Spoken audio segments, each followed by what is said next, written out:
নমস্কার বন্ধুরা, আজকে আলোচনা করব নরগণ নিয়ে। আগের দিন দেবগণ নিয়ে আলোচনা করেছিলাম, আজকে নরগণ নিয়ে আলোচনা করব। তো নরগণে জন্ম কেন হয়? নরগণে তাদেরই জন্ম হয় যারা আগের জন্মে কোনো প্রবল ইচ্ছা শক্তি বা কোনো কিছু আশা, মানে অপূর্ণ আশা থেকে গেছে তাদের, মানে সংসারের ভোগ বিলাস করার যে ভোগের একটা ইচ্ছা থাকে, যে আমার সংসার হবে বা আমার টাকা পয়সা হবে বা আমার ব্যবসা হবে, বা এই জিনিসটা আমার হলো না, আমার এই খাওয়াটা হলো না, আমার এই পড়াটা হলো না, বা ওখানে ঘুরতে যাওয়ার ইচ্ছা ছিল সেটা হলো না। এই ধরনের কিছু শখ বা আশা বা মায়া থেকে যায়। বলেন না, মায়া কাটিয়ে উঠতে পারে না দুনিয়াতে। তো দুনিয়ায় যাদের মায়া থেকে যায় তারা কিন্তু ইহলোক থেকে একেবারে মুক্তি পেয়ে যায় না। তো তারা কি করে, তারা মানে কিছুটা পাপ করেছে, কিছুটা পুণ্য করেছে। তো পুণ্যের ফলে তারা অনেক, মানে এমনিতেই বলে যে অনেক পুণ্যের পরে, মানে ফলে মানব জন্ম গ্রহণ করে। তো সেই রকম তারা কিছুটা পুণ্য করেছে, কিছুটা পাপও করেছে, যেহেতু তার আগের জন্মেও মানুষ ছিল। তো সেই ক্ষেত্রে বা হয়তো কোনো পশু পাখি ছিল যে খুব ভালো পশু পাখি। অনেক তো থাকে, অনেক এখনকার গৃহপালিত পশু অনেক ভালো হয়, অনেক পোষ মানা হয়। বিশেষ করে যারা গরু হয়, বিশেষ করে গরু কিন্তু পরের জন্মে মানব জন্ম হয় বেশি সম্ভাবনা থাকে।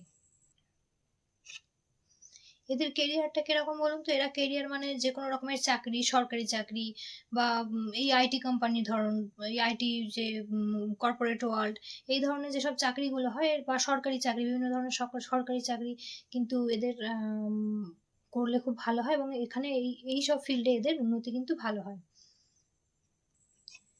ধরুন যারা চাকরির পরীক্ষা দিচ্ছে, তো তারা দিন অবশ্যই এই মানে নরগণ প্রাপ্ত যারা মানুষেরা আছে, বা নরগণ প্রাপ্ত যে ব্যক্তিরা আছে, তাদের ক্ষেত্রে কিন্তু দেখবেন যে তাদের ক্ষেত্রে চাকরিটা বেশি পাচ্ছে। মানে তারা দেবগণ বা রাক্ষসগণের ক্ষেত্রে যেমন এটা একটু সমস্যা হয়, পেতে একটু দেরি হয়, কিন্তু নরগণের মানুষেদের কিন্তু ব্যক্তিদের কিন্তু এই ধরনের চাকরি খুব তাড়াতাড়ি হয়ে যায়।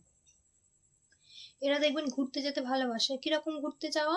যে ফ্যামিলি ট্যুর, বা কোনো একটা জায়গায় গেলাম, সেখানে ফ্যামিলি নিয়ে বেশ গেলাম, একটু বেশ ভালো লাক্সারি জায়গায় থাকলাম, ভালো জায়গায় থাকলাম, ভালো সুন্দর পরিবেশ দেখলাম, বা সেখানে যদি কোনো মন্দির থাকলে হয়তো পুজো দিলাম, এরকম হয়। এবারে এদের এই ধরনের নরগণের ছাত্রছাত্রী যারা আছে, ছাত্রছাত্রীদের কি হয়, এরা ছাত্রছাত্রীরা কিন্তু খুব পরিশ্রমী হয়, খুব পরিশ্রমী হয়, এবং এরা খুব মন দিয়ে পড়াশোনাটা করে। আর এরা কিন্তু এই ধরনের ব্যক্তিরা কিন্তু খুব হিসাবী হয়। যে নরগণের ব্যক্তিরা খুব হিসাবী হয়, এবং এরা খুব বুঝে শুনে খরচা করে, বা এই ধরনের।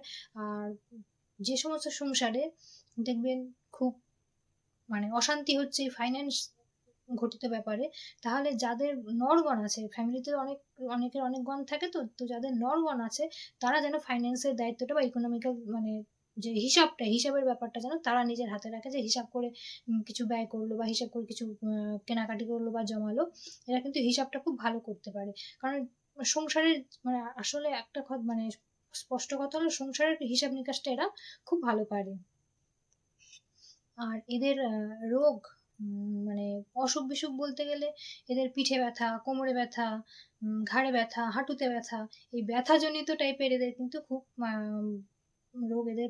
মানে একটু বয়স 40 পেরোলেই, মোটামুটি 40-45 পেরোলেই এই ধরনের অসুখ বা রোগের এরা কিন্তু কবলে পড়ে। এই ধরনের রোগ এদের বেশি দেখা যায়, কারণ এরা এতটাই সাংসারিক, এতটাই সংসারের জন্য করে, সংসারের জন্য এতটাই খাটে, এরা কিন্তু খুব পরিশ্রমী, এরা সংসারের জন্য অনেক খাটে, অনেক পরিশ্রম করে, যার ফলে এই ধরনের সমস্যা এদের দেখা যায়। তো এদের একটা খুব ভালো উপায় বা রেমেডি হলো, এরা শুতে যাওয়ার আগে বা সকালে উঠে, রোজ সকালে উঠে বা শুতে যাওয়ার আগে যোগ ব্যায়াম, মানে সে যত বছরই বয়স হোক না কেন, শুধু ছোট বাচ্চাও হয়, ছোট বাচ্চা মানে 4-5 বছর বয়স, হয়তো স্কুলে যাচ্ছে বা কলেজে যাচ্ছে, এরকম সকালে ঘুম থেকে উঠে এবং শোয়ার সময় অন্তত 10-15 মিনিট যদি যোগা করলো বা মেডিটেশন করলো, মানে ধ্যান যেটাকে বলে, সেটা যদি করে, তাহলে কিন্তু এদের এই রোগ বালাইটা একটু কম থাকে, একটু সমস্যা মুক্ত হয়। আর আরেকটা এদের উপায় হচ্ছে, এরা যত যত বেশি ভগবানকে সেবা করবে, ভগবানকে ডাকবে, দান করবে, গরিব মানুষদের বা যারা নিডি পার্সন আছে তাদের সেবা মানে তাদেরকে দান দেবে, তাদের সাহায্য করবে। এই ধরনের জিনিস করলে কিন্তু এদের পুণ্যের ভাগটা বেশি থাকে এবং পরবর্তীকালে এদের বিচার হওয়ার পর স্বর্গে যাওয়ার চান্সটাও বেশি থাকে। নাহলে কিন্তু যদি এদের পাপের ভাগটা বেশি থাকে, আবার বিচার হওয়ার পর, আবার শাস্তি ভোগ করার পর আবার সেই এদের মানব জন্মই গ্রহণ করতে হবে। তো নরগণটা ঠিক এই রকমই। এরা মানে আগে মানুষ ছিল, কিছু ভোগ বিলাস কম থেকে গেছে, কিছু আশা কম থেকে গেছে, যে আমার এটা করা হলো না বা ওটা করা হলো না, সে তখন আবার সেই বিচার হবে, বিচার হয়ে কিছুটা শাস্তি পাবে, শাস্তি পেয়ে আবার তারা এখানেই মানুষ জন্মগ্রহণ করবে, আবার তারা সংসার করবে। মানে সংসার, চাকরি বাকরি, ছেলেপুলে মানুষ করা, বা সংসারের হিসাব নিকাশ, টাকা পয়সা খরচা করা, হিসাব করে টাকা পয়সা সঞ্চয় করা, বা হয়তো কোনো জায়গায় ফ্যামিলি নিয়ে সবাইকে ঘুরতে যাওয়া। এরা কিন্তু একা থাকতে পারে না। হ্যাঁ, এরা একদমই একা থাকতে পারে না। এরা হচ্ছে সময়, মানে দেখবেন কি হয়, আপনাদের এলাকা বা পাড়া আছে তো, পাড়ায় দেখবেন কিছু কিছু ব্যক্তি দেখবেন ওই জটলা বেঁধে বেঁধে গল্প করছে বা গসিপ করছে। আর কিছু ব্যক্তি দেখবেন নিজের কাজে ব্যস্ত আছে। আর কিছু ব্যক্তি দেখবেন সবার ঘরের মধ্যে হয় ভগবান দেখছে, মানে ভগবানকে ডাকছে, নাহলে হয়তো চুপচাপ নিজের কাজ করছে। তো এই যারা চুপচাপ নিজের কাজ করে, নাহলে ভগবানকে ডাকে, নিজের মতো নিজে থাকে, এরা হচ্ছে দেবগণের দেবগণ টাইপের, মানে মানে দেবগণের লোক। আর যারা দেখবেন নিজের কাজের জন্য, নিজের ব্যবসার জন্য, নিজের মানে মানে নিজেকে খুব গুরুত্ব দিচ্ছে, এরা জন্মে রাক্ষসগণের লোক। আর যারা দেখবেন সমাজে মানে গসিপ করছে, নিজের কাজও অবশ্য করছে, সংসারও করছে, নিজের গসিপ করছে, ঘুরতে যাচ্ছে, বা একসঙ্গে যে পাড়ায় অনেক থাকে না, যে পাড়ায় কিছু বৌদিরা মিলে একসাথে ঘুরতে গেল, বা কিছু দাদারা মিলে একসাথে ঘুরতে গেল, এই একসাথে মিলে থাকার ব্যাপারটা হচ্ছে নরগণের। তাই মানে আমাদের পৃথিবীতে 70% মানুষেরই কিন্তু নরগণ। তাই নরগণ হলে একদম কোনো চিন্তা নেই। হ্যাঁ, তবে এদের দুঃখের ভাবটা একটু বেশি, কারণ এরা সংসারের জীবনে সংসার করতে এসছে। সংসার করতে হলে সংসারে দুঃখ থাকবে, সুখ থাকবে। এদের লাইফে সুখও যেমন থাকে, দুঃখও তেমন থাকে। তাই দুঃখ পেলে ভয় পাবেন না, কারণ এই মানে মানব জন্ম মাত্রই এরকম, মানব জন্ম মানে জীবনটা পেয়েছেন এই জন্যই। তো সেটাকে উপভোগ করুন, আর মেডিটেশন করুন, যোগা করুন, ভগবানকে ডাকুন, বেশি বেশি করে পুণ্য করুন। তাহলে দেখবেন অনেকটা, মানে যে কোনো সমস্যা অনেকটাই সমাধান নিজে থেকেই হয়ে যাবে।